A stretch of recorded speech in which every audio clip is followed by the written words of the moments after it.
നമസ്കാരം. കേരള ഓൺലൈൻ മീഡിയയിലേക്ക് ഏവർക്കും ഹൃദ്യമായ സ്വാഗതം. റിഫ ഷെറിൻ കൊല്ലപ്പെട്ടിട്ട് 4 വർഷങ്ങൾ പിന്നിടുന്നു. ദുബായിൽ നടന്ന ഒരു കൊലപാതകം ആത്മഹത്യയാക്കി മാറ്റി കേസ് ക്ലോസ് ചെയ്തിരിക്കുകയാണ്. ഇതുവരെയും ആ കുട്ടിക്ക് നീതി ലഭിച്ചിട്ടില്ല. നീതിക്ക് വേണ്ടി ആ കുട്ടികളുടെ മാതാപിതാക്കൾ അലയുമ്പോഴും കുറ്റവാളികളായവർ സ്വൈരവിഹാരം നടത്തുകയാണ്. നമുക്കൊരാവശ്യമേ ഉള്ളൂ, നമുക്കൊരൊറ്റ ലക്ഷ്യമേ ഉള്ളൂ: റിഫയ്ക്ക് നീതി ലഭിക്കണം. കേരള ഓൺലൈൻ മീഡിയ തുടർച്ചയായി ആ കുട്ടിയുടെ മരണത്തെ സംബന്ധിച്ച് വീഡിയോകൾ ചെയ്തിരുന്നു. ആ കുട്ടിയുടെ ആത്മാവ് പറഞ്ഞ കാര്യങ്ങളാണ് നമ്മൾ വീഡിയോയിലൂടെ പുറത്തുവിട്ടത്. ആ വീഡിയോ കണ്ടതു മുതൽ പല ആരോപണങ്ങളും നമുക്കെതിരെ ഉണ്ടായി. ആത്മാക്കൾ വന്ന് പറഞ്ഞാൽ കുറ്റം തെളിയുമോ? അതിന് വ്യക്തമായ തെളിവുകൾ വേണ്ടേ? അപ്പോൾ റൂഹിജാൻ പറഞ്ഞിരുന്നു, തെളിവുകൾ താനേ വന്നുകൊള്ളും, തെളിവുകൾ നിങ്ങൾക്ക് തരാം എന്ന് പറഞ്ഞിരുന്നു. ഇന്നത്തെ വീഡിയോ അതിനുള്ളതാണ്. തെളിവുകളുമായിട്ടാണ് റൂഹിജാൻ ഇന്ന് നമ്മോടൊപ്പം ഉള്ളത്. എല്ലാവർക്കും നമസ്കാരം. ഈദ് മുബാറക്. റിഫ ഷെറിൻ കേസിന്റെ വളരെ ഇമ്പോർട്ടൻ്റ് ആയിട്ടുള്ള കുറച്ച് ഡീറ്റെയിൽസ് എനിക്ക് കിട്ടിയിട്ടുണ്ട്. സോ അതിനെക്കുറിച്ച് എല്ലാവരിലോട്ടും എത്തിക്കാൻ വേണ്ടിയിട്ടാണ് ഞാൻ ഇന്ന് ഈ വീഡിയോ ചെയ്യുന്നത്. ഞാൻ നേരത്തെ ചെയ്ത വീഡിയോസിൽ സോളിനെ കുറിച്ച്, മീൻസ് റിഫയുടെ സോളിനെ കുറിച്ചാണ് പറഞ്ഞതും കാര്യങ്ങളൊക്കെ. അതൊക്കെ സത്യമുള്ള കാര്യങ്ങളാണ്. അത് എല്ലാവരും എത്രമാത്രം വിശ്വസിച്ചു ഇല്ലെന്നുള്ളത് അത് ഓരോ ആൾക്കാരുടെ ചിന്ത പോലെ ഇരിക്കും. How the way they think about this things. അവർക്ക് അതിനുള്ള എക്സ്പീരിയൻസ് ഇല്ലാത്തതുകൊണ്ടാണ് ചിലർക്ക് അത് പറ്റാത്തത്. It's okay. അപ്പം എന്ത് കാര്യമാണെങ്കിലും അതിന്റെ പ്രൂഫ്സ് ആണ് വളരെ ഇമ്പോർട്ടൻ്റ് ആയിട്ടുള്ള കാര്യം. അപ്പം റിഫയുടെ സോളിന് എൻ്റെ അടുത്ത് വന്നിട്ട് ഈ 7 പേരുടെ കാര്യങ്ങൾ വളരെ ക്ലിയർ ആയിട്ട് ഇൻ ഡീറ്റെയിൽ ആയിട്ട് എൻ്റെ അടുത്ത് പറയാനുള്ള പവർ ഗോഡ് കൊടുത്തിട്ടുണ്ടെങ്കിൽ, കാണിച്ചു തരാനുള്ള പവർ ഗോഡ് കൊടുത്തിട്ടുണ്ടെങ്കിൽ, റിഫ ഷെറിന്റെ കേസിൽ അതിന്റെ പ്രൂഫും എന്താണെന്ന് എനിക്ക് ഷെയർ ചെയ്യാനുള്ള പവർ ആ സോളിനുണ്ട്. ഞാൻ ഈ വീഡിയോ തീരുന്നതിനുള്ളിൽ ആ പ്രൂഫ് എന്താണെന്നും അത് എത്ര ഇമ്പോർട്ടൻ്റ് ആയിട്ടുള്ള പ്രൂഫ്സ് ആണെന്നും ഒക്കെ നിങ്ങൾക്ക് മനസ്സിലാവും. വളരെ ക്ലിയർ ആയിട്ട് ശ്രദ്ധിച്ച് കേൾക്കണം ഞാൻ പറയുന്ന കാര്യങ്ങൾ. റിഫ ഷെറിന്റെ കേസ് എത്ര ഇമ്പോർട്ടൻ്റ് ആയിട്ടുള്ള കേസാണെന്നും അത് ജനങ്ങളിലേക്ക് എത്ര ഡീപ്പായിട്ട് അത് കേസ് എത്തിയിട്ടുണ്ടെന്നും എല്ലാവർക്കും അറിയുന്ന കാര്യങ്ങളാണ്. അതുകൊണ്ട് തന്നെ ഈ കേസിന്റെ എല്ലാ സപ്പോർട്ടും വേണ്ടത് നിങ്ങളിൽ നിന്നാണ്. കാരണം അറിയണം, റിഫക്ക് സംഭവിച്ച കാര്യങ്ങളൊക്കെ ഞാൻ പറഞ്ഞിട്ടുണ്ട് മുമ്പുള്ള വീഡിയോസിൽ. ആരൊക്കെയാണ് എന്തിനൊക്കെ വേണ്ടിയാണ് ഇത് ചെയ്തതെന്നും എല്ലാം ഞാൻ പറഞ്ഞിട്ടുണ്ട്. പക്ഷെ എല്ലാത്തിനും വേണ്ടത് പ്രൂഫാണെന്ന് പറഞ്ഞു. ശരിയാണ്, ഞാൻ പ്രൂഫിന് വേണ്ടി വെയിറ്റ് ചെയ്യുമായിരുന്നു. എനിക്ക് ആവശ്യത്തിലേറെ പ്രൂഫ് വന്നിട്ടുണ്ട്. റിഫയുടെ കേസിൽ ഉള്ള പ്രൂഫുകൾ എല്ലാം ഇപ്പം നമുക്ക് പബ്ലിക് പ്ലാറ്റ്ഫോമിൽ പ്രസന്റ് ചെയ്യാൻ പറ്റില്ല. കാരണം this have to go legally, right? അപ്പൊ ഇത് ലീഗലി പോകേണ്ട കേസല്ലേ. അപ്പൊ ലീഗലി പോകുന്ന കേസസ് നമുക്ക് ചില റെസ്ട്രിക്ഷൻസ് ഉണ്ടാവും. ഇന്നത് മാത്രമേ പറയാൻ പാടുള്ളൂ. അതുകൊണ്ട് ഞാൻ എല്ലാം പ്രസന്റ് ചെയ്യില്ല. എന്നാൽ കൂടിയും കുറച്ച് കാര്യങ്ങൾ എന്തായിട്ട് ഞാൻ ഷെയർ ചെയ്യും. അപ്പൊ എനിക്ക് കിട്ടിയ പ്രൂഫിനെ കുറിച്ച് പറയുന്നത് മുമ്പിട്ട്, എനിക്ക് ഇതിൽ പ്രവർത്തിച്ച കുറെ ആൾക്കാരുണ്ടല്ലോ. 4 years ആയി, ശരിക്കും 4 വർഷം കഴിഞ്ഞില്ലേ റിഫ മരിച്ചിട്ട്. ഇതിനു വേണ്ടി ഒരുപാട് കഷ്ടപ്പെട്ട ഖാദർ കരിപ്പൊടി, ഈ റിഫയുടെ കേസ് റണ്ണിങ് കൊണ്ടുപോകുന്ന റഫ്താസ്, ഇവർക്കാർക്കും ഈ പ്രൂഫ് കിട്ടിയിട്ടില്ലേ? അത് കിട്ടിയിട്ടും അതൊക്കെ അവിടെ തന്നെ നിൽക്കട്ടെ എന്ന് വിചാരിച്ച് ഡിലേ ചെയ്തതാണോ? ഖാദർ കരിപ്പൊടിയെ ഞാൻ റെസ്പെക്ട് ചെയ്ത ഒരാളായിരുന്നു. റിഫയുടെ കേസിൽ നല്ല സിൻസിയർ ആയിട്ടായിരുന്നു എല്ലാ കാര്യങ്ങളും പറഞ്ഞുകൊണ്ടിരുന്നത്. പക്ഷേ ആ സിൻസിയറിറ്റിയിൽ എവിടേക്കോ കുഴപ്പങ്ങൾ ഉള്ളതായിട്ട് എനിക്ക് ലാസ്റ്റ് ഫീൽ ചെയ്തിട്ടുണ്ടായിരുന്നു. പിന്നെ ഞാൻ ഇവിടുന്ന് പറഞ്ഞ കാര്യങ്ങള്, ആത്മാവിനെ കുറിച്ച് പറഞ്ഞ കാര്യങ്ങള് പൊട്ടത്തരാന്ന് വിളിച്ചു പറയാൻ ഖാദർ കരിപ്പൊടി ആരാണ്? നിങ്ങൾ ചെയ്യുന്ന വീഡിയോസിൽ പറയുന്നത് അട്ട ഫ്ലോപ്പ് ആണെന്ന് പറയാൻ എനിക്ക് അറിയിട്ടല്ല. Got it? പക്ഷെ നിങ്ങൾ ചെയ്യുന്നത് നിങ്ങളുടെ ഡ്യൂട്ടി, നിങ്ങളുടെ വർക്ക്, നിങ്ങളുടെ കോൺഫിഡൻസോടുകൂടി നിങ്ങൾ ചെയ്യുന്നു. അത് ജനങ്ങളാണ് അതിനെ വാല്യൂ തരേണ്ടത്, റൈറ്റ്? സോ നമ്മൾ അതിലൊന്നും പ്രത്യേകിച്ച് പറയണ്ട. പക്ഷെ ഞാൻ പറയുന്നത്, as an influencer, you are no one to judge me.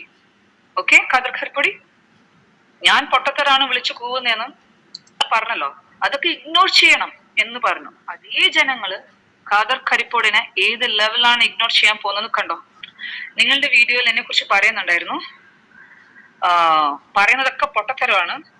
അത് മാത്രമല്ല, ഇങ്ങനെ ഓരോ കാര്യങ്ങളൊക്കെ പറയുമ്പം ഞാൻ കഷ്ടപ്പെട്ടിട്ട് റിഫയുടെ കേസിനെ കുറിച്ച് കണ്ടുപിടിച്ച കാര്യങ്ങളൊക്കെയാണ് ഇല്ലാതാവുന്നത്. അതിൽ തന്നെ നിങ്ങളുടെ കോൺഫിഡൻസ് ലെവൽ എത്രമാത്രം ഉണ്ടെന്ന് നിങ്ങൾ തന്നെ തെളിയിക്കുവാണ് ജനങ്ങൾക്ക്. നിങ്ങൾ ഒരു കാര്യം ഏറ്റെടുത്തിട്ട് അത് ചെയ്യുമ്പം അത് ബാക്കിയുള്ള ആൾക്കാർ എന്തു പറഞ്ഞു എന്ത് പറഞ്ഞില്ല നോക്കിയിട്ടല്ല നിങ്ങളുടെ വർക്കിന് അതിന് ഗ്രേഡ് ചെയ്ത് വെക്കേണ്ടത്. So you are not much confident in the work what you are doing. അത് കാരണം ബാക്കിയുള്ള ആൾക്കാർ എന്ത് പറയുന്ന വെച്ചിട്ട് അതിനെ ജഡ്ജ്മെന്റ് ചെയ്യാനുള്ള റൈറ്റ് ഖാദർ കരിപ്പൊടിക്കില്ല. പ്രത്യേകിച്ചിട്ട് ഞാൻ ആരാണെന്നും എന്താണെന്നും ഖാദർ കരിപ്പൊടിക്ക് അറിയില്ല. ഞാൻ ഇന്നേ വരെ ഖാദർ കരിപ്പൊടിയുടെ വീഡിയോസിൽ റിയാക്ട് ചെയ്യാനോ പറയാനോ വന്നിട്ടില്ല. എനിക്ക് റിഫയുടെ കുറിച്ച് അറിയുന്ന കാര്യങ്ങളാണ് ഞാൻ പബ്ലിക് പ്ലാറ്റ്ഫോമിൽ ഇരുന്ന് പറയുന്നത്. അത് പൊട്ടത്തരമാണ്, അതാണ് ഇതാണെന്നൊക്കെ അത് നിങ്ങൾക്ക് ഇഷ്ടമുള്ള പോലെ പറയുന്നത് ഓക്കെ പറ. പക്ഷെ അത് ഞാൻ പറയുന്നത് എങ്ങനെയാണ് നിങ്ങളുടെ വീഡിയോസിൽ എഫക്റ്റ് ആവുന്നത്? അപ്പൊ അവരവർ ചെയ്യുന്ന കാര്യങ്ങൾക്ക് അതിനുള്ള ഒരു കോൺഫിഡൻസും ഇല്ല. ചെയ്യുന്ന കാര്യങ്ങളൊക്കെ അത്രയും പെർഫെക്റ്റ് ആണെന്ന് അവർക്ക് തന്നെ ബോധമില്ലാത്തോണ്ടല്ലേ അങ്ങനെ പറയേണ്ടി വന്നത്. പിന്നെ അടുത്തത് സന്ദീപ് എടപ്പാൾ കഴിഞ്ഞ വീഡിയോസിലൊക്കെ പറയുന്നുണ്ടായിരുന്നു, എന്റെ വീഡിയോ കണക്ട് ചെയ്ത് റിയാക്ട് ചെയ്ത വീഡിയോസിൽ പറയുന്നുണ്ടായിരുന്നു, ഇതൊന്നും ക്ലിയർ ആക്കാതെ ഞാൻ എങ്ങോട്ടും പോയില്ല, ഞാനിത് ക്ലിയർ ആക്കിയിട്ട് മാത്രമേ ഞാൻ അടങ്ങുള്ളൂ എന്ന് പറഞ്ഞിട്ട് ഇപ്പൊ സന്ദീപ് എടപ്പാൾ എവിടെ പോയി? ഒന്നും കാണുന്നില്ലല്ലോ പറയുന്നൊന്നും. എനിക്ക് ആ സമയങ്ങളിൽ കുറെ ഹെൽപ്പ് ചെയ്തു. ഷംസുദ്ദീൻ എവിടെയുണ്ടെന്നും ബനീഷ എവിടെയുണ്ടെന്നും ഒക്കെ നിങ്ങൾ കണ്ടുപിടിച്ചോണ്ടല്ലോ. ചെറിയ കാര്യമല്ല, വലിയ കാര്യമാണ്. പക്ഷെ അതിനോടൊപ്പം നിങ്ങളൊരു കാര്യം പറയുന്നതായിരുന്നു, ചാച്ചി ഷംസുദ്ദീൻ കാനഡയിലുണ്ട്, അതറിയില്ല എന്ന് ചോദിച്ചിട്ടുണ്ടായിരുന്നു എന്നോട്. അറിയില്ലായിരുന്നു. സന്ദീപ് എടപ്പാൾ പറഞ്ഞപ്പോഴാണ് അത് അറിഞ്ഞത്. അത് കാരണം ഷംസുദ്ദീന് വേണ്ടത് കനേഡിയൻ പോലീസിന്റെ അടുത്ത് കൊടുത്തിട്ടുണ്ട്. ഓക്കെ. വേറൊരു കാര്യം, ആസ് എ ഇൻഫ്ലുവൻസർ ഇതിലൊന്നും ഇൻവോൾവ് ആവില്ല എന്ന് വിചാരിക്കേണ്ട സന്ദീപ് എടപ്പാൾ. ചിലപ്പം ഇത് കേസും കാര്യങ്ങളായിട്ടെല്ലാം മുന്നോട്ട് പോകുമ്പം ഇവരൊക്കെ എങ്ങനെയാണ് കോണ്ടാക്ട്സ് ഇത്രയും സ്പീഡിൽ കിട്ടിയതും എല്ലാ കാര്യങ്ങളും ഇവരൊക്കെ വിളിക്കാൻ പറ്റിയ നമ്പേഴ്സ് ഒക്കെ സന്ദീപ് എടപ്പാളത്തുണ്ടല്ലോ. അപ്പൊ അതിൻ്റെതായ ഓഫീസേഴ്സിന്റെ അടുത്ത് കൊടുത്താൽ മതി, അവരാവശ്യപ്പെട്ടോളും. ഓക്കെ. പിന്നെ ബനീഷയുടെ കാര്യം, ബനീഷനും കോണ്ടാക്ട് ചെയ്തത് സന്ദീപ് എടപ്പാളാണ്. അപ്പം എന്തൊക്കെയാണ് സന്ദീപ് എടപ്പാൾ ബനീഷ പറഞ്ഞെന്നുള്ള കാര്യം ക്ലാരിഫിക്കേഷൻ കിട്ടിയിട്ടില്ല. റിഫനെ കുറിച്ച് എത്രമാത്രം അറിയും ബനീഷക്ക്, അല്ല ഒട്ടും അറിയില്ലേ, ഒന്നും എനിക്കറിയില്ല. എന്താണ് സന്ദീപ് എടപ്പാൾ ഷെയർ ചെയ്ത കാര്യങ്ങൾ എനിക്കറിയില്ല. ഇപ്പൊ ഞാൻ പറയാൻ പോകുന്നത് ബനീഷന്റെ അടുത്താണ്. ബനീഷയും ഷംസുദ്ദീനും റിഫനെ കൊന്നു എന്ന് ഞാൻ ഒരു വീഡിയോയിലും പറഞ്ഞിട്ടില്ല. പക്ഷെ റിഫനെ ആരൊക്കെ ഈ ഭൂമിയിൽ നിന്ന് ഇല്ലാണ്ടാക്കാൻ അതിനുള്ള പ്ലാൻ ചെയ്തിട്ടുണ്ടോ അവരുടെ എല്ലാ കാര്യങ്ങളും അറിയുന്ന നിങ്ങൾ രണ്ടുപേരാണ്, ഷംസുദ്ദീനും ബനീഷയും. ഷംസുദ്ദീനെ എനിക്ക് മുന്നേ അറിയുന്നത് കാരണം ഞാൻ നല്ല രീതിയിൽ റിക്വസ്റ്റ് ചെയ്തിട്ടുണ്ടായിരുന്നു, പറയണം. അവൻ അതൊന്നും ചെവി കേൾക്കാതെ കാനഡയിൽ വരെ പറന്നെത്തി. ഓക്കെ. അപ്പൊ കാനഡ സേഫ് ആണെന്ന് വിചാരിച്ചിട്ടായിരിക്കാം ചിലപ്പോ ഇങ്ങോട്ടേക്ക് വന്നത്. അത് അവൻക്കുള്ളതാണ് ഞാനിപ്പോ കാനഡിയൻ പോലീസിന്റെ അടുത്ത് കൊടുത്തിട്ടുള്ളത്. പിന്നെ ബനീഷ സൗദിയിലാണെന്നുള്ള കാര്യം ഓർമ്മ വേണം. അവിടുത്തെ പണിഷ്മെന്റ്സ് ഒക്കെ ഏത് ലെവലാണെന്ന് അറിയാലോ. ഈ കേസ് സാധാരണ കേസല്ല ബനീഷ. സാധാരണ ഒരു സൂയിസൈഡോ മേർഡർ എന്ന് പറഞ്ഞിട്ട് അങ്ങനെ ഇങ്ങനെ പോയി പോണ കേസല്ല റിഫ ഷെറിന്റെ കേസ്. അപ്പൊ അതിലെ വിറ്റ്നസ് എന്ന് പറയുന്നത് ഈ പറയുന്ന ബെൻസറിനെ കുറിച്ചിട്ടും ബാക്കിയുള്ള ആൾക്കാരെ കുറിച്ചിട്ടും പറയാനുള്ള വിറ്റ്നസസ് എന്ന് പറയുന്നത് നിങ്ങൾ രണ്ടുപേരാണ്, ബനീഷയും ഷംസുദ്ദീനും. ആസ് എ വിമൻ ഞാൻ ബനീഷിനോട് പറയുവാണ്, ബനീഷക്കും ഫാമിലി ഉണ്ട്, കുട്ടികളുണ്ട്. ഞാനിപ്പോ സമാധാനത്തോടെ ജീവിച്ചു പോന്നൊക്കെ പറഞ്ഞില്ലേ, ഇനിയും സമാധാനത്തോടെ ജീവിച്ചു പോണം എന്നുണ്ടെങ്കിൽ അവരെ കുറിച്ച് എന്തൊക്കെ അറിയണോ പറഞ്ഞേക്ക്. അതൊന്നെങ്കിൽ നിങ്ങൾക്ക് അറിയുന്ന ഇൻഫ്ലുവൻസേഴ്സിന്റെ അടുത്ത് അറിയിക്കുക, അല്ലെങ്കിൽ അതിൻ്റെതായ ഓഫീസേഴ്സിന്റെ അടുത്ത് കാര്യങ്ങൾ അറിയിക്കുക. ഇത് വലിയ രീതിയിൽ കേസും കാര്യങ്ങളും എല്ലാം ആയിട്ട് നിങ്ങളിലേക്ക് എത്തിക്കഴിഞ്ഞിട്ട് പിന്നെ പീസ് ബോണ്ട് പോലും കിട്ടാത്ത അവസ്ഥയാവും. അപ്പൊ മാപ്പ് സാക്ഷിയായിട്ടെങ്കിലും ഈ കേസിൽ നിന്ന് നിങ്ങൾക്ക് രക്ഷപ്പെടാം. ഇല്ലാന്നുണ്ടെങ്കിൽ ഉറപ്പിച്ചോ, ആത്മാവായിട്ട് തന്നെ ജീവിത അവസാനം ജയിലിൽ കിടക്കേണ്ടി വരും. ജീവിത അവസാനം വരെ ജയിലിൽ കിടക്കേണ്ടി വരും. വെറുതെ പറയുന്നല്ല, കേട്ടല്ലോ. നിങ്ങൾ ഈ പറയുന്ന ആൾക്കാരെ കുറിച്ചിട്ട്, ഈ പറയുന്ന ബെൻസറിനെ കുറിച്ചിട്ട് എല്ലാ കാര്യങ്ങളും ബനീഷക്ക് അറിയാം. ബെൻസറിനെ കുറിച്ച് മാത്രമല്ല, ആ പുൽമാൻ ഹോട്ടലിൽ ബനീഷ ഉണ്ടായിരുന്നു റിഫയുടെ കൂടെ. ഇല്ലാന്ന് എത്ര പറഞ്ഞാലും ഉണ്ടായിരുന്നു. റിഫാനെ നല്ല രീതിയിൽ ബനീഷക്ക് അറിയാം. പിന്നെ കുറെ കാര്യങ്ങൾ പറയാന്ന് വെച്ചാൽ എനിക്ക് അറിയാം ബനീഷ. സോ ബനീഷക്ക് എന്തൊക്കെയാണ് ഈ മാഫിയനെ കുറിച്ച് പറയാൻ അറിയുന്നത് പറഞ്ഞേക്ക് ഇപ്പോഴേ പറഞ്ഞാൽ ഈ പറയുന്ന ആൾക്കാരൊന്നും ബനീഷനെ ഒന്നും ചെയ്യാൻ കഴിയില്ല. ഈ പറയുന്ന ആൾക്കാർക്ക് ബനീഷനെ തൊടാൻ കഴിയില്ല. But you will be saved. ഈ റിഫ ഷെറിന്റെ കേസിൽ നിന്നും നിങ്ങൾ രക്ഷപ്പെടും. ഞാൻ വെറുതെ പറയുന്നതല്ല ബനീഷ. അതുകൊണ്ട് യു ക്യാൻ ഡിസൈഡ്. ചിലപ്പം നിങ്ങൾ എന്തെങ്കിലും ചെയ്തു പോയിട്ടുള്ള കാര്യങ്ങളൊക്കെ ഉണ്ടെങ്കിൽ തന്നെയും ഈ പറയുന്ന പോലെ വലിയ ശിക്ഷയോ കാര്യങ്ങളൊന്നും കിട്ടില്ല. ബെൻസർ കഴിഞ്ഞ വീഡിയോസിലൊക്കെ പറയുന്നുണ്ടായിരുന്നല്ലോ, സന്ദീപ് എടപ്പാളിന്റെ വീഡിയോയില്, ഞാൻ എന്റെ 4 മക്കളെ പിടിച്ച് സത്യം ഇടുവാണ്, ഞാൻ ആ റിഫ എന്ന് പറയുന്ന പെൺകുട്ടിയുടെ കൂടെ എന്നെ എവിടെങ്കിലും ആരെങ്കിലും കണ്ടിട്ടുണ്ടെങ്കിൽ നിങ്ങൾ പറയുന്ന കാര്യങ്ങൾ ഞാൻ ചെയ്യുമെന്ന് പറഞ്ഞില്ലേ. നല്ല ധൈര്യം ഉണ്ടല്ലേ. കാരണം അങ്ങനെ ഒരു കാര്യം ആരും കാണുകയില്ല, നിങ്ങളുടെ മുമ്പിൽ കൊണ്ടുതരാൻ ഇല്ല എന്ന് നിങ്ങൾക്ക് നന്നായിട്ട് അറിയാം. കാരണം നിങ്ങൾ റിഫയുടെ കൂടെ പുൽമാൻ ഹോട്ടലിൽ മാത്രമേ ഡയറക്റ്റ് മീറ്റ് ഉണ്ടായിട്ടുള്ളൂ. അത് ആ പുൽമാൻ ഹോട്ടലിന്റെ വീഡിയോസ് എല്ലാം ഡിലീറ്റഡ് ആക്കിയിട്ടുണ്ട്. ഒന്ന് റിക്കവർ ചെയ്തെടുക്കാന്ന് വിചാരിച്ചപ്പോ പോലും നടന്നില്ല. ബിക്കോസ് 4 years ആയിപ്പോയേ കാര്യങ്ങള്. ഒരു 1 year മുമ്പിട്ടുള്ള കാര്യങ്ങളാണെങ്കിൽ അത് കിട്ടിയെന്നെ കയ്യില്. അപ്പം അതിൻ്റെതായ രീതിയിലാണ് അതിനെ ഡിലീറ്റ് ചെയ്ത് വിട്ടേക്കുന്നത്. കുഴപ്പമില്ല, പുൽമാൻ ഹോട്ടലിലെ വീഡിയോ അല്ലേ ഡിലീറ്റ് ആക്കിയിട്ടുള്ളൂ. മേലെ ഒരു ശക്തി ഉണ്ടല്ലോ, വല്ലായി സത്യം ഒന്നും കിട്ടില്ലേ. ആ സത്യം ഫീഡബിൾ ആണ് എല്ലാ കാര്യങ്ങളും. അതുകൊണ്ടാണ് ഈ കേസ് ഇപ്പം നിങ്ങളൊന്നും വിചാരിക്കാത്ത രീതിയിൽ പോകാൻ പോകുന്നത്. ബെൻസറിന് ഇനിയും എന്തെങ്കിലുമൊക്കെ പ്രൂഫ് ഡിലീറ്റ് ആക്കാനും ഇല്ലാണ്ടാക്കാനൊക്കെ മാറ്റി മറന്നു പോയിട്ടുണ്ടെങ്കിൽ അതൊക്കെ ചെയ്തു വെച്ചേക്ക്. ഓൾറെഡി ചെയ്തിട്ടുണ്ടെന്ന് അറിയാം, എന്നാൽ എന്തെങ്കിലും ഉണ്ടെങ്കിൽ കൂടി ചെയ്തു വെച്ചേക്ക്. എന്നാലും രക്ഷപ്പെടില്ല. കേട്ടല്ലോ. നിങ്ങളൊന്നും സ്വപ്നത്തിൽ പോലും വിചാരിക്കാത്ത പല കാര്യങ്ങളും ആണ് പ്രൂഫായിട്ട് കിട്ടിയിരിക്കുന്നത്. So wait. ഷംസുദനും ബനീഷയാണ് ഈ സ്മഗ്ലിംഗ്, ഈ മാഫിയയുടെ വിറ്റ്നസ്. കാരണം അവർ അതിൽ നല്ല രീതിയിൽ ഇൻവോൾവ് ആയിരുന്നു. ഈ കാര്യങ്ങൾ അവർക്ക് ഇവരെ കുറിച്ച് എല്ലാ കാര്യങ്ങളും അറിയാം. ബെൻസറിനെയും ബെൻസറിന്റെ പാർട്ട്നേഴ്സിനെയും അതിന്റെ അറബിനെയും എല്ലാവരെയും ബനീഷക്കും ഷംസുദിനും അറിയാം. എസ്പെഷ്യലി ബനീഷക്ക് നല്ല രീതിയിൽ അറിയാം. കാരണം പുൽമാൻ ഹോട്ടലിൽ ആ അറബ് അടക്കം ഉണ്ടായിരുന്നു. ഇല്ലാന്ന് എത്ര പറഞ്ഞു പഠിപ്പിച്ചാലും ആ അറബിലോട്ട് വരെ ഈ കേസ് എത്തും. ഓക്കെ ബനീഷ. ഷംസുദൻ, ഇനി സമയമുണ്ടെന്ന് തോന്നില്ല ഷംസുദന്. കാരണം ഞാൻ ഓൾറെഡി ഷംസുദന് നേരെ കനേഡിയൻ പോലീസിന് കൊടുത്തിട്ടുണ്ട്. ഓക്കെ, പക്ഷെ ബനീഷക്ക് ടൈം ഉണ്ട്. അപ്പൊ പറഞ്ഞത് ഇത്രയെങ്കിലും മനസ്സിലായിട്ടുണ്ടെങ്കിൽ വർക്ക് ഓൺ ഇറ്റ്. പിന്നെ മെഹനാസ്, ജംഷാദ്, ആഷിഖ്, നിങ്ങൾ 3 പേരും എല്ലാം ചെയ്തിട്ടും എല്ലാം അറിഞ്ഞിട്ടും അയ്യോ ഞങ്ങളിതൊന്നും ചെയ്തിട്ടില്ലേ, ഞങ്ങളിതൊന്നും അറിഞ്ഞിട്ടില്ലേ എന്ന് പറഞ്ഞിട്ട് സുഖിച്ച് ജീവിക്കുന്നുണ്ടല്ലോ. തീരാറായി എല്ലാം. ഓക്കെ. പിന്നെ മെഹനാസിന്റെ കുറച്ച് വീഡിയോസ് ഒക്കെ ഞാൻ കണ്ടിട്ടുണ്ടായിരുന്നു. അതില് എന്നെ കുറിച്ച് പറയുന്നുണ്ട് മെഹനാസ്. എന്ത് ആത്മാവെന്നൊക്കെ പറഞ്ഞിട്ട് എന്തൊക്കെയാ പറയുന്നത്, കഴുത്ത് പിടിച്ച് മുറുക്കി. അപ്പൊ ആഷിഖിനെ കുറിച്ച് പറയുന്നു. നിന്നെ പോലെ ഡ്രഗ്സ് അടിച്ചോണ്ടല്ല ഞാനൊന്നും പറയുന്നത്. ഓക്കെ, നിനക്ക് ഡ്രഗ്സും കള്ളും കഞ്ചാവൊക്കെ അടിച്ചിട്ട് നിന്റെ സബ് കോൺഷ്യസ് മൈൻഡിൽ പോലും ഇല്ല നീ എന്തൊക്കെയാ ചെയ്ത് കൂട്ടി അവിടെ. അത് നല്ല ചാട്ടവാറിന്റെ അടി വന്ന് വീഴുമ്പോണ്ടല്ലോ, തല തൊട്ട് കാലിന്റെ അടി വരെ, അപ്പൊ എല്ലാം ഓർമ്മ വരും. ഓക്കെ. അഡ്വക്കേറ്റ് റഫ്താസ്, കുറച്ച് കാര്യങ്ങൾ അഡ്വക്കേറ്റ് റഫ്താസിനോട് ചോദിക്കണമെന്നുണ്ടായിരുന്നു. ഞാൻ പലപ്പോഴും വിളിച്ചിട്ടുണ്ടായിരുന്നു. ബിഗിനിങ്ങിലൊക്കെ ഈ കേസ് ഇതാ സക്സസ് ആവാൻ പോവാണ്, മെഹനാസിനെയും ജംഷാദിനെയും ആഷിഖിനെയും ക്വസ്റ്റ്യൻ ചെയ്യാൻ പോവാണ്, അതിനുള്ള ഓർഡർ കിട്ടിയോ കോർട്ടിൽ എന്ന് ഞാൻ ചോദിച്ചപ്പോൾ എന്താ എന്നോട് പറഞ്ഞത്, കിട്ടി. എപ്പോഴാ ഡേറ്റ് എന്ന് പറഞ്ഞപ്പം എന്നോട് പറഞ്ഞു March 12th. മാർച്ചൊക്കെ കഴിഞ്ഞല്ലോ, മാർച്ച് എൻ്റെ കയ്യിൽ ഇപ്പം, എന്നിട്ടും കിട്ടിയിട്ടില്ലേ. അപ്പൊ നടക്കാത്ത കാര്യങ്ങൾ എന്തിനാണ് കിട്ടി ചെയ്യാൻ പോകുന്നു എന്നൊക്കെ പറയുന്നത്?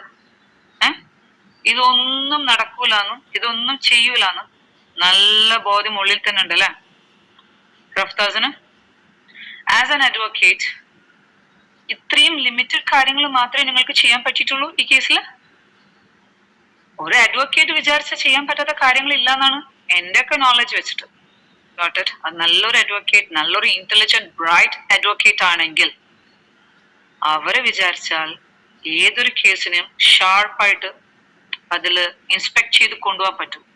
അതിന് പോലീസുകാരും ബാക്കിയുള്ള ആൾക്കാർ വേണമെന്നില്ല. Only the advocate is enough. അപ്പൊ നിങ്ങൾക്ക് ആ കേസ് കോർട്ടിലേക്ക് എത്തിക്കാൻ പറ്റിയില്ല. എന്തുകൊണ്ട്? ഇൻവെസ്റ്റിഗേഷൻ കംപ്ലീറ്റ് ആയിട്ടില്ല എന്ന് പറയുന്നു. എവിടെ ഇൻവെസ്റ്റിഗേഷൻ കംപ്ലീറ്റ് ആവാതിരുന്നത്? ദുബായിൽ ചെന്ന് ഇൻവെസ്റ്റിഗേഷൻ കംപ്ലീറ്റ് ആയാൽ മാത്രമേ നിങ്ങൾക്ക് അതിനുള്ള കാര്യങ്ങൾ ചെയ്യാനുള്ള ഉണ്ടായിട്ടുള്ളൂ. ഫോറൻസിക് റിപ്പോർട്ട് എന്ന് പറഞ്ഞൊരു സാധനം നിങ്ങളുടെ കയ്യിൽ കിട്ടിയിട്ടുണ്ടായിരുന്നില്ലേ ദുബായിൽ നിന്ന് വന്നിട്ട്? എത്ര മാസമായി അത് കിട്ടിയിട്ട്? അത് നിങ്ങൾ വായിച്ചിട്ടുണ്ടായിരുന്നില്ലേ? ആ ഫോറൻസിക് റിപ്പോർട്ടിൽ നിങ്ങൾക്ക് വേണ്ട പ്രൂഫ് ഉണ്ടായിരുന്നില്ലേ? അഡ്വക്കേറ്റ് റഫ്താസ്, ഈ ഫോറൻസിക് റിപ്പോർട്ട് നിങ്ങൾ തന്നെയാണ് എനിക്ക് അയച്ചു തന്നത്. അപ്പൊ അതൊന്നും വായിച്ചിട്ട് പോലും ഇല്ലാന്ന് എനിക്ക് മനസ്സിലായിട്ടുണ്ടായിരുന്നു. പബ്ലിക്കലി എല്ലാവരോടും ജനങ്ങളോട് തന്നെ ഒന്ന് ചോദിക്കാം. ഇത്രയും ക്ലിയർ ആയിട്ട് ഫോറൻസിക് റിപ്പോർട്ടിൽ എഴുതിയിട്ടുണ്ട്. അത് ഞാൻ ഇതിൽ ആ ഫോറൻസിക് റിപ്പോർട്ടിന്റെ ഡീറ്റെയിൽസ് ഞാൻ ഈ വീഡിയോയിൽ പ്രസന്റ് ചെയ്യും. എനിക്ക് കിട്ടിയ പ്രൂഫിലെ ഫസ്റ്റ് പ്രൂഫാണ് ഇത്. റഫ്താസിന്റെ കയ്യിൽ കിട്ടിയിട്ട് മാസങ്ങളായി ഇത് കാര്യം. എന്നിട്ട് ഇതിനു വേണ്ടി ഒന്ന് പ്രൊസീഡ് ചെയ്തു പോവുകയോ, അതിൽ വളരെ ക്ലിയർ ആയിട്ട് എഴുതിയിട്ടുണ്ട്, the cause of death, there is no evidence for the cause of death as a suicide. ഇതൊരു സൂയിസൈഡ് ആണെന്ന് തെളിയിക്കപ്പെട്ടിട്ടില്ല എന്നാണ് ഫോറൻസിക് റിപ്പോർട്ടിലുള്ളത്. അപ്പം ഇത് സൂയിസൈഡ് അല്ല എന്ന് ഫോറൻസിക് റിപ്പോർട്ടിൽ വളരെ ക്ലിയർ ആയിട്ട് ഉണ്ടായിട്ടും നിങ്ങൾക്ക് അത് വെച്ച് പ്രൊസീഡ് ചെയ്ത് കൊണ്ടുപോകാൻ പറ്റിയിട്ടില്ലേ? കേരള കോർട്ടിലോ പോലീസിലോ കോർട്ടിലോ ഒന്നും ചെയ്യാൻ പറ്റിയിട്ടില്ല. ആ റിപ്പോർട്ട് നിങ്ങൾ വായിച്ചിട്ടില്ല എന്നുണ്ട്. വെരി ക്ലിയർ ആയിട്ടുള്ള കുറച്ച് കാര്യങ്ങളുണ്ട്. അതിൽ റിഫയുടെ വെയിറ്റിനെ കുറിച്ച് എഴുതിയതാണ് അതിലും വലിയ ഷോക്കിംഗ്. 61 kg.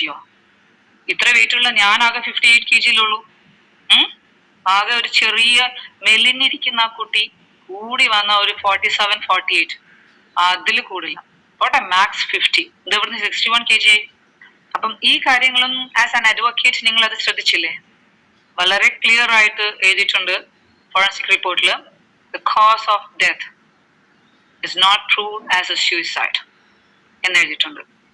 വെയിറ്റ്, ആ കുട്ടിയുടെ വെയിറ്റ് 61 kg പോയിട്ടുണ്ട്. അങ്ങനെ കുറച്ച് കാര്യങ്ങളൊക്കെ കിടക്കുന്നുണ്ട് അതില്. നിങ്ങളത് വായിച്ചില്ലേ? ശ്രദ്ധിച്ചില്ലേ? ഇന്നലെ കിട്ടിയ സാധനം അല്ലല്ലോ forensic report. More than 6 months ആയി ഫോറൻസിക് റിപ്പോർട്ട് കിട്ടിയിട്ട് റഫ്താസിന്റെ കയ്യിൽ. എന്നിട്ട് അതിനു വേണ്ടി ഒന്നും ചെയ്തില്ല എന്ന് പറയുമ്പം I don't think you are a real advocate for Rifa. റിഫയുടെ കേസ് വെറും ഒരു ബിസിനസ് ആയിട്ട് എടുത്ത പോലെ എനിക്ക് തോന്നുന്നു റഫ്താസ്. പിന്നെ ദുബായിൽ റിഫയുടെ റൂം കാണാൻ ചെന്നു, അവിടെ അങ്ങനെയൊന്നും ഉണ്ടായില്ല. അതൊക്കെ പറഞ്ഞത് നല്ല കാര്യങ്ങളായിരുന്നു, കറക്റ്റ് ആയിട്ടുള്ള കാര്യങ്ങളാണ് പറഞ്ഞത്. ഓക്കെ, പക്ഷേ റിഫയുടെ കേസ് മാത്രം അന്വേഷിക്കാൻ പോയൊരു അഡ്വക്കേറ്റ് ആണെങ്കിൽ റൂം മാത്രം കണ്ടിട്ട് വന്നാ പോരല്ലോ. റിഫയുടെ കേസ് ഏത് പോലീസ് സ്റ്റേഷനിലാണ് കൊണ്ടുപോയതെന്നും ദുബായിന്ന്, അതിനെ കുറിച്ച് അവർ FIR എന്താണ് നോട്ട് ചെയ്ത് വെച്ചതെന്നും you have to go through it, right? അത് നോക്കിയില്ലേ റഫ്താസ്? റിഫക്ക് അവിടെയാണ് സൂയിസൈഡ് ആയത്. അവിടെ പോലീസ് വന്ന് ചെക്ക് ചെയ്തു, എല്ലാ കാര്യങ്ങളും ഫോറൻസിക് റിപ്പോർട്ട് ചെയ്തു. എന്നിട്ട് അത് പോലീസ് സ്റ്റേഷനിൽ കാര്യങ്ങൾ എത്തി. ഞാൻ ഒരു വീഡിയോയിലും ഇതിനെക്കുറിച്ച് നിങ്ങളോ ഖാദർ കരിപ്പൊടിയോ പറയുന്നത് കേട്ടിട്ടില്ല.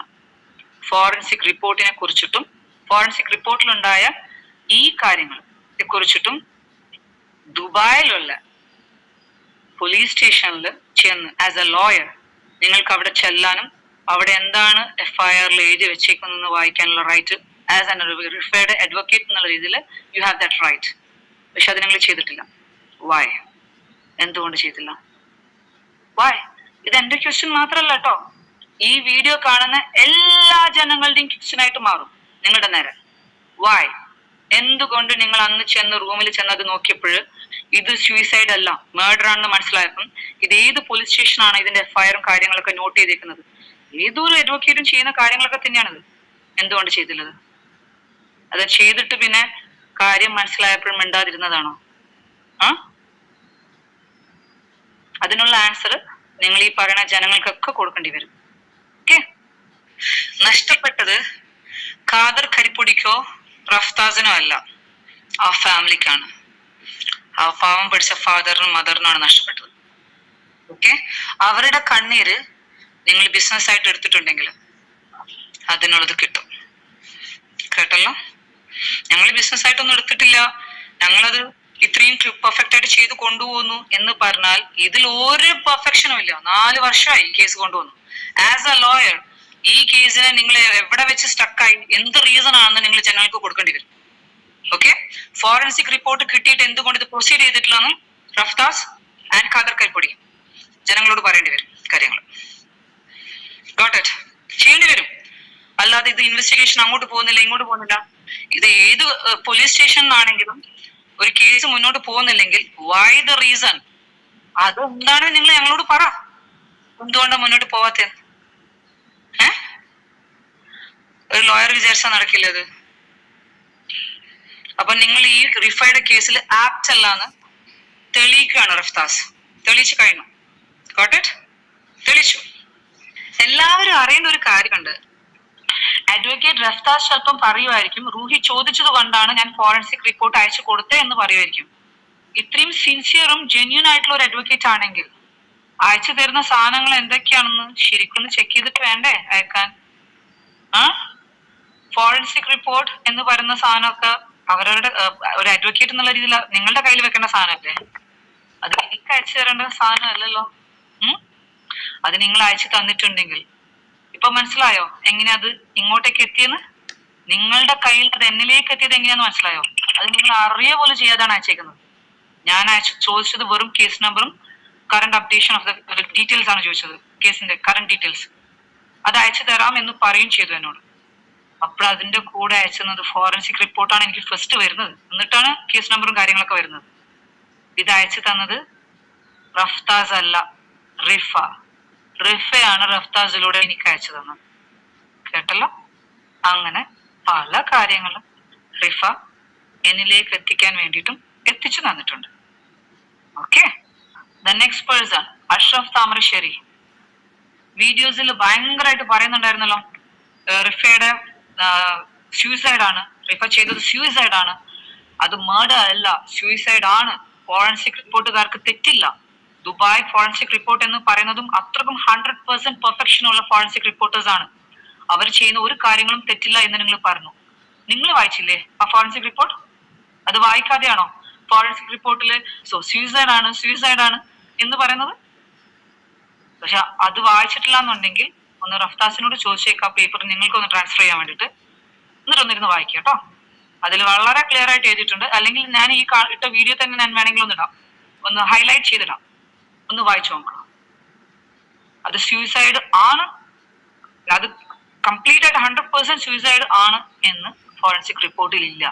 അങ്ങനെ ഇല്ലാത്ത ഒരു കാര്യത്തിന് നിങ്ങൾ എന്തിനാണ് അത് സൂയിസൈഡ് ആണ് മർഡർ അല്ല, അത് അത്രയും ഫോറൻസിക് റിപ്പോർട്ടിൽ അത്രയും ഞങ്ങൾക്ക് അതിന് ഉറപ്പ് കിട്ടിയത് കൊണ്ട് മാത്രമാണ് ഞങ്ങൾ പോസ്റ്റ്മോർട്ടത്തിലോട്ട് കിടക്കാതെ ബോഡീനെ നാട്ടിലോട്ട് എത്തിച്ചത് എന്ന് നിങ്ങൾ പറഞ്ഞു.